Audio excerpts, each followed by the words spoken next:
Recovering from schizophrenia is like a tug of war where you have one team on one side, another team on the other side, and you pulling against a rope, and you have a center line. Whichever team pulls the other one across the center line wins. So it's like a test of strength.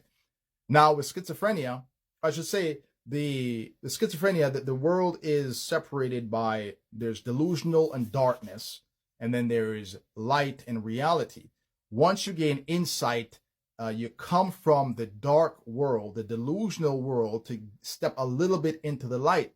And now that means you've pulled an inch over into the reality.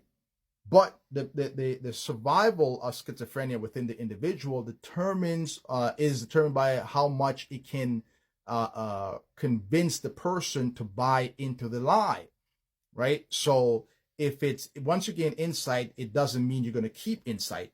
Right? You can always lose it if you are convinced again that the illusions are real.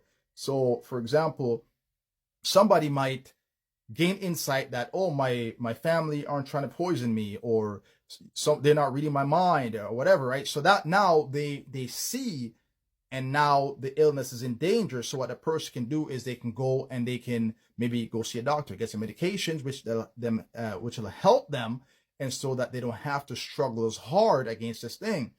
Now, for somebody else who may not be on medication because they either don't want to, or it doesn't help, right? So what that means for you is, once you gain insight, now the hard part begins, because you got to keep it, and you don't have the help of the meds to do the fighting for you.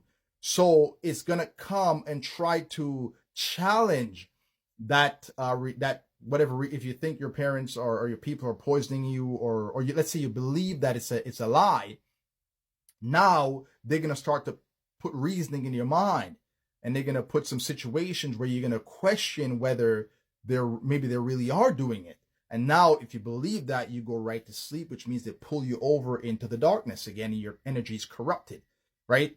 And if you're awake and you gain that insight again, now you got to keep it. So what that would look like, how you continue to pull, is, let's say I'm feeling like, okay, there's poison in that food. Okay, well, you feel that, you're shaking, you're wondering, okay, well, in order to pull away from that darkness, you got to go towards the poison. So you got to go get that pot and eat that food. And then that's what I did, right? I thought, okay, there's poison in it. Well, there's only one way to find out.